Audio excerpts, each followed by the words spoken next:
is kind of like Cascadia and Reef came together and had a baby, and the baby came out looking like a model and had 160 IQ.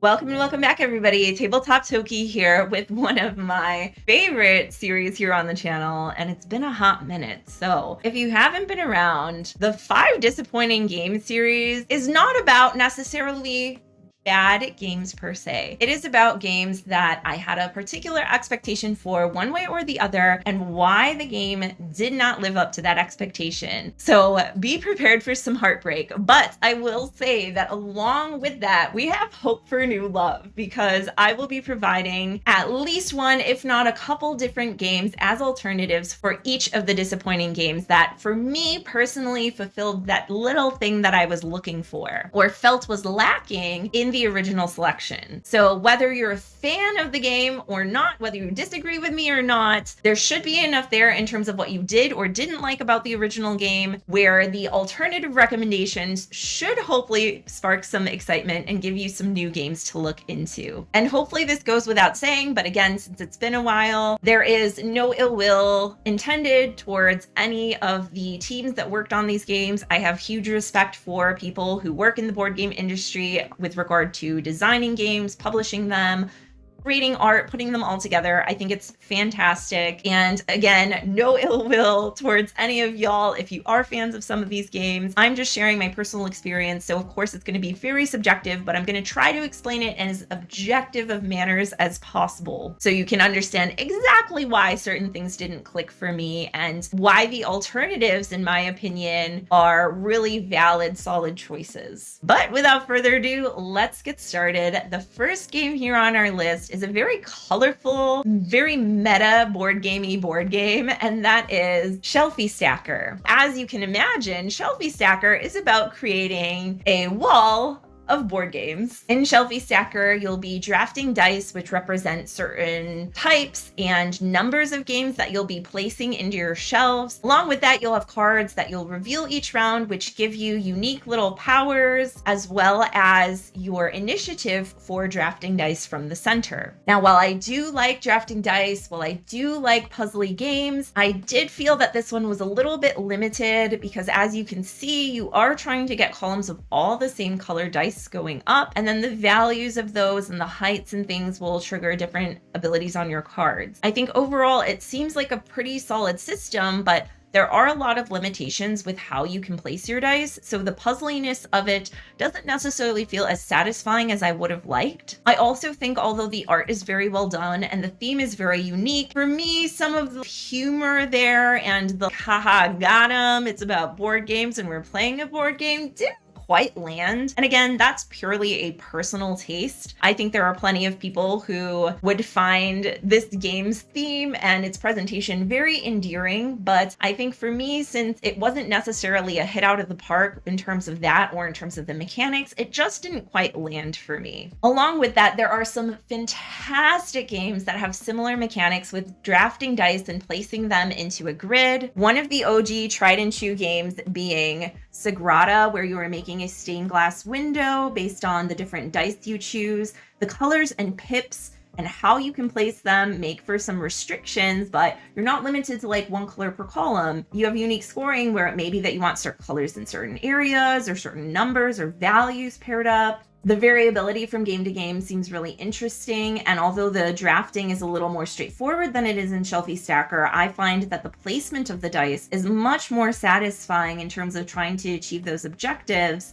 And again, this one has a little bit more, I think, accessible of a theme where it's not so in your face. It's got really beautiful presentation, so I think this one does have a slightly wider range of audience in terms of that as well.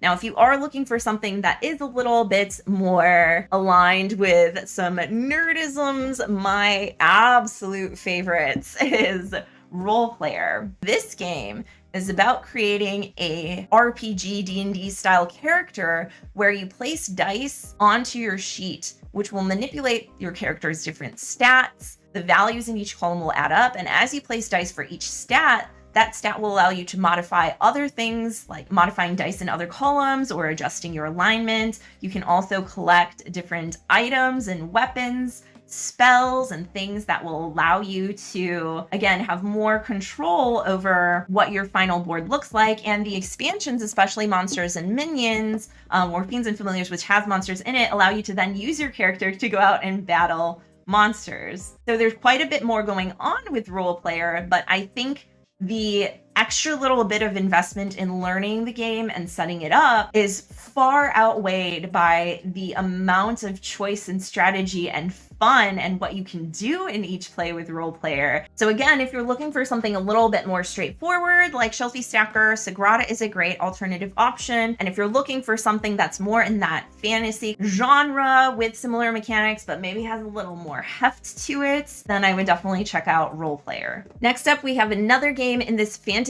genre that I absolutely wanted to love. This one actually does hit the mark for me in terms of aesthetic and in terms of its presentation, but mechanically, I just haven't quite found my footing with it, and that is Ugly Griffin Inn. So this is an 18-card wallet game where you are going to be inviting guests into your inn. So they might sit up at the bar, or they might go to the inn, and based on where they are placed and where they shuffle around, you have to check the different conditions of each card. So some cards may be sensitive to noise, and if they're placed next to too much noise, they'll be discarded and leave.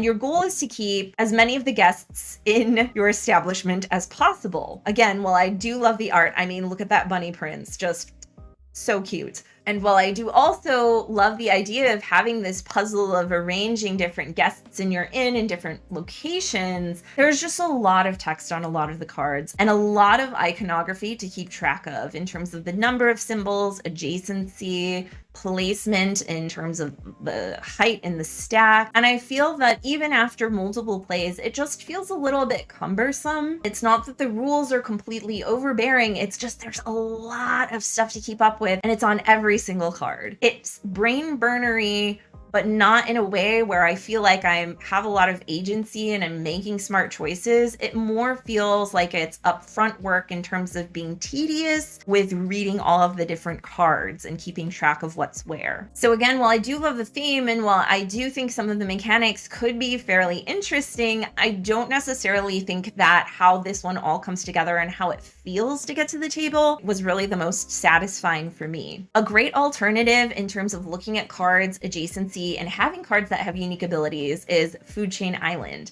This is very much a solitaire game where you have your grid of cards and your animals will actually jump and eat cards of 1 to 2 lower values. Each card does have unique abilities that may allow them to move in different ways or may allow you to do a special thing if they eat a card of a certain value. But in this case, it's just 2 pieces of information per card: the size of the animal, and then maybe 1 line of text with a special ability. Food Chain Island also deals with adjacency, it deals with unique cards, and it deals with that puzzliness of getting everything arranged down so that you have like 1 animal, hopefully at the end of the game, that is at the top of the food chain, but with a lot less tedium and upkeep between rounds and having to constantly go back and check every card to make sure that you didn't miss anything. If you were looking for something that's a little bit more in the fantasy genre, and that is an 18-card wallet game with some puzzliness, then ooh, y'all know I love Rage More. This game has quite a bit of things happening on each card as well, but they are multi-use in really cool ways where you're only focusing on a couple of things. So based on where this card is, it could be as part of your party where you're going to be, again, combating monsters using strength, fulfilling quests using these icons down here,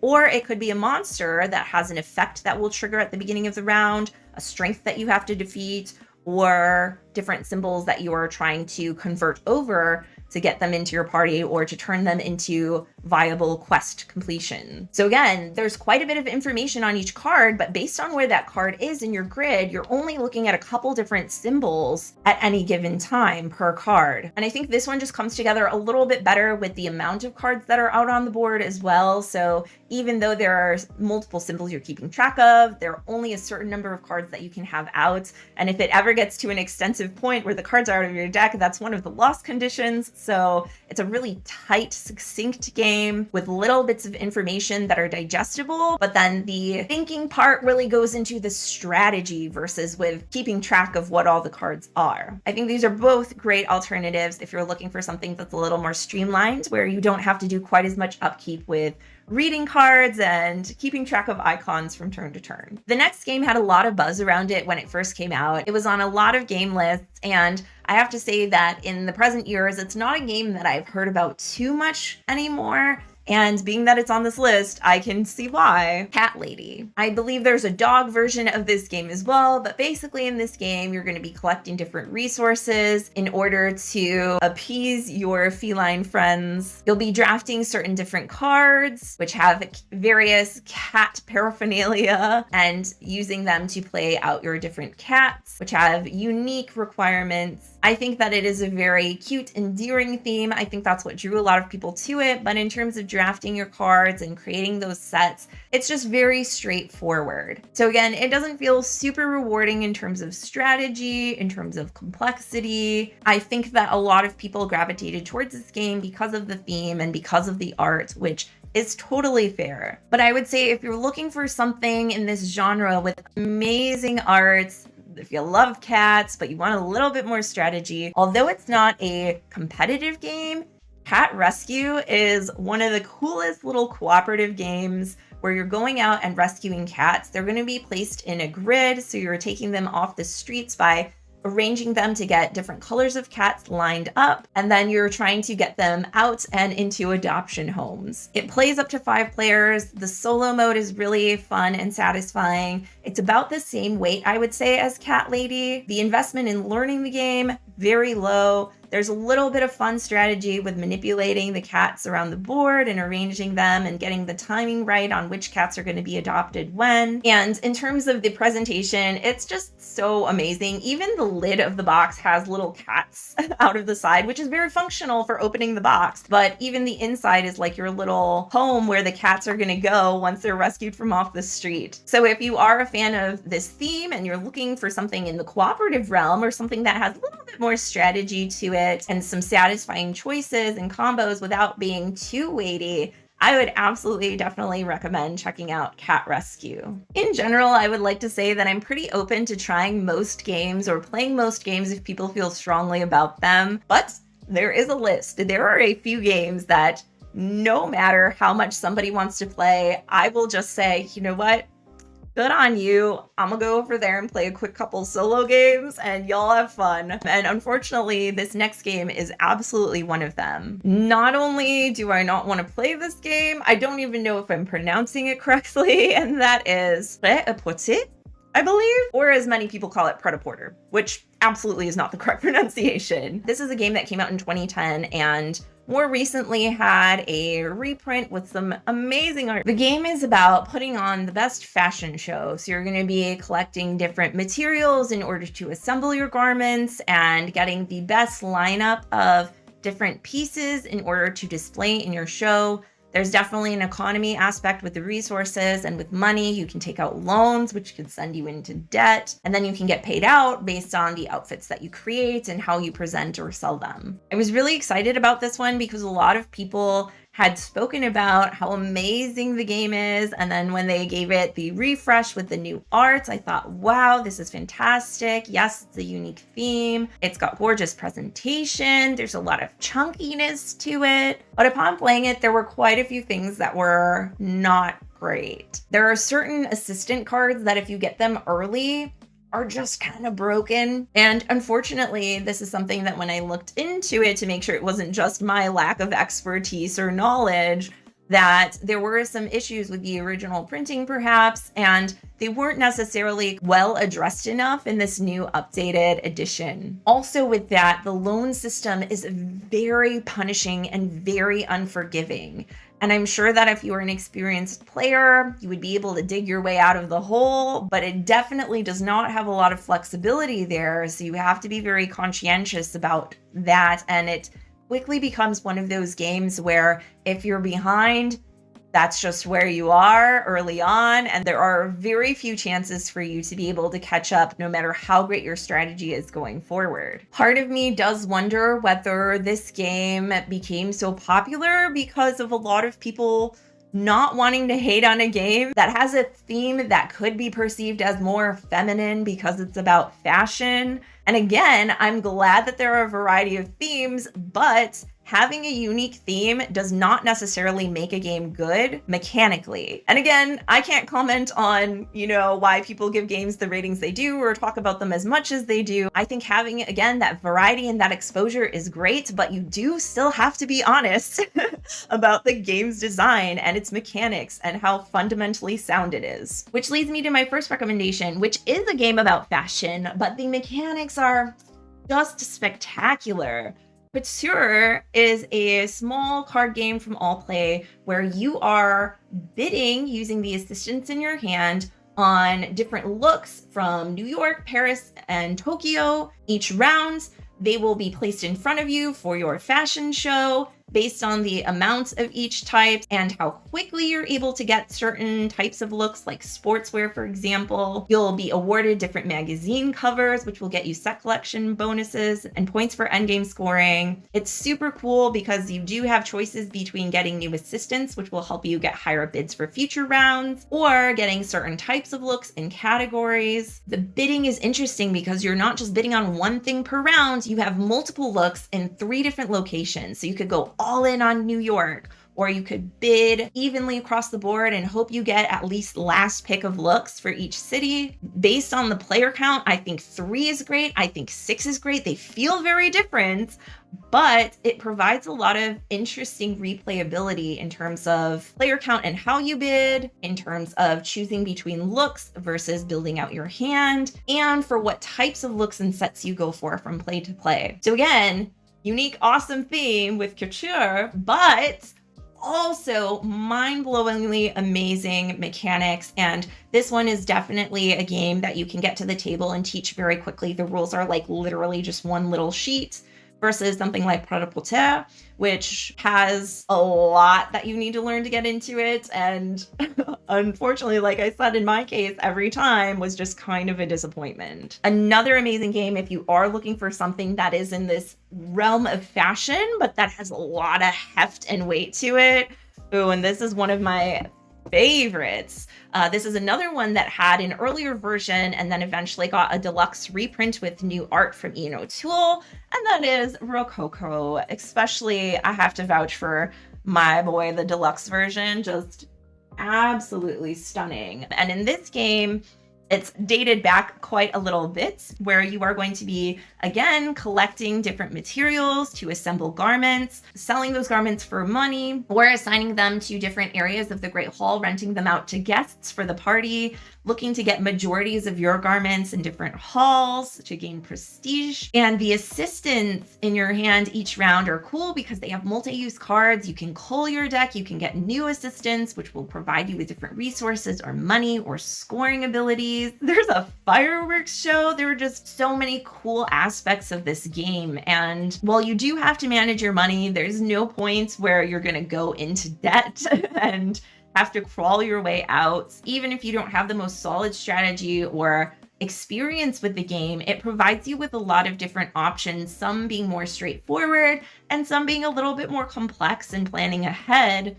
But ultimately, you can find multiple paths to victory. And that's something that I really appreciate about Rococo, because it definitely leans more into rewarding players for having solid strategy versus punishing them for not knowing the game as well or not getting a head start in like that first or second round. I think too, just the hand management aspect with the different assistants of Rococo is a really stunning way of selecting your actions each round and keeping each play very unique and fresh. And although it is a very large, chunky box, the rules are not necessarily as complicated as you might think. It's a relatively fast teach. The iconography is great. And for playthroughs, even playing with new players, I think for our group, playing it 3 the last time I taught it to 2 new people, it took us just over an hour for a playthrough. So overall, this is a game that looks very intimidating, but in terms of the theme, in terms of the presentation, and in terms of the mechanics, is absolutely one worth investing into. And I would absolutely suggest it over pret-a-porter. Again, if you are looking for something in that theme that's a little bit lighter and a little bit more condensed down and a filler style game, but with some satisfying decisions, couture is also a very great alternative as well. And last but not least, it is time to break some hearts here. Y'all already know, you saw the thumbnail, but Cascadia just Oh man, I'm gonna be honest. When I saw this game set up and heard what it was about, I thought, okay, I forced myself to play it just to make sure, because I could be missing something, but ooh, after one play, I was out.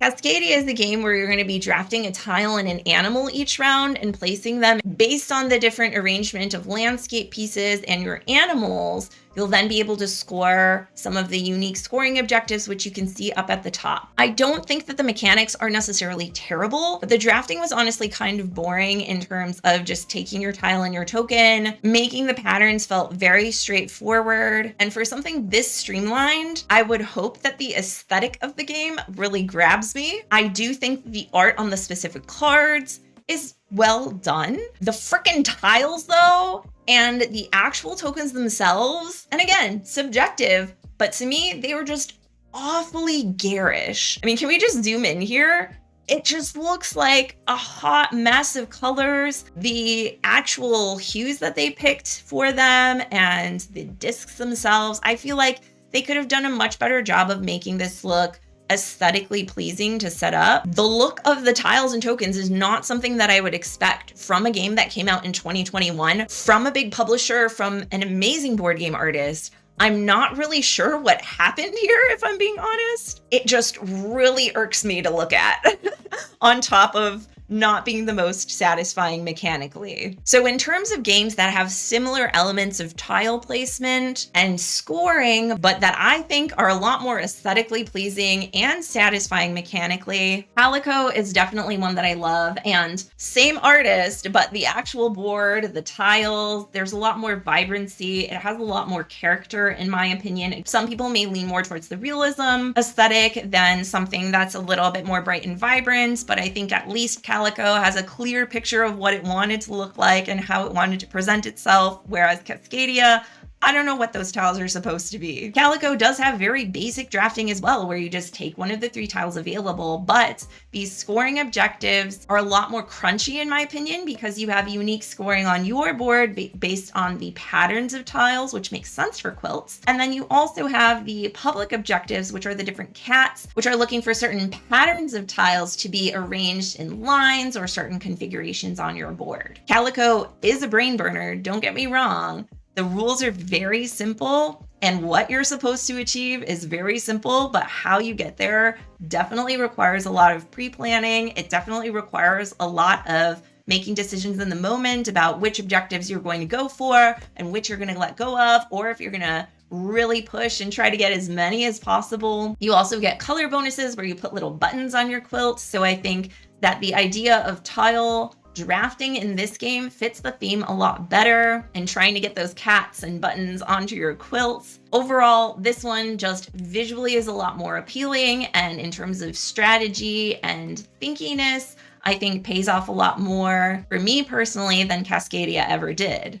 Now, there is also a new challenger that is just up and coming. Again, it's got some drafting, some tile placement, and a animal nature theme, but with some of the most gorgeous art I've ever seen, and that is Harmonies. And again, with this one, I was skeptical, just like when Cascadia came out, because I thought, ooh, pretty straightforward, entry-level kind of game, gorgeous art, cool theme, you're taking tiles, you're putting them on a board. I've seen it before a million times, but Harmonies really does take all of that and put it together in just a very succinct, satisfying package. Instead of drafting tiles, you're drafting tokens, which represent your different landscapes, and you're placing them out onto your hexagonal grid. But you can also stack them vertically. So Harmonies is kind of like Cascadia and Reef came together and had a baby, and the baby came out looking like a model and had 160 IQ. How that happened, we don't know based on genetics, but here we are. Harmonies is also really cool because in addition to drafting those tiles, you're taking unique animals that score based on the tiles. So similar to Cascadia, where you have animals that want different configurations of landscapes, Cool. But in Harmonies, you have to fight for which of those animals you're bringing out and see how many times you can make those patterns on your board. The animals then go on the actual tokens into your landscape. So it manipulates the usability of certain spaces of your board as you play through. And the timing of everything is really important. There are also unique scoring cards with the spirits that you can draft at the beginning of the game, different sides of the board, so you can have slightly different scoring for your rivers, for example, versus islands. And again, this is one of the easiest games to teach, to set up, to get to the table. The fact that all the tokens just kind of go in the bag together. I really do think that Harmonies is a direct replacement for Cascadia in a lot of ways. They are very similar mechanically, but in my opinion, Harmonies just takes all of those things about Cascadia that should work really well and just kicks it up a notch. And again, the art, the presentation, all of the components in Harmonies, even down to the box insert, are just absolutely spectacularly put together. You can tell that a lot of time and care went into every detail of this game, and that's something that I really appreciate. So again, if you're looking for an alternative to Cascadia that's a little bit more of a brain burner, Calico is a great option. And if you're looking for something that's just a direct replacement and has so many of the same elements, but just very polished, very streamlined, and very satisfying, then I would definitely check out Harmonies. And that's all the time we have for today. If you enjoyed this video, please leave a like down below. You can also subscribe and click on the like. Don't tell them I said this, but YouTube sucks at sending out notifications for new video uploads. So if you click the bell, you'll be directly notified anytime there's a new upload on the channel. While you're down there, let me know what you think. Do you agree? Do you disagree? Do you have other recommendations for games? Myself and the community would love to see them. And speaking of the community, shout out to our members. Amazing, fantastic, wonderful human beings. If you would like to become a member as well, you can click the join button down below to see all of the options. But whatever you decide to do down there, I still want to say thanks so much for being here, and I'll see you next time. Bye.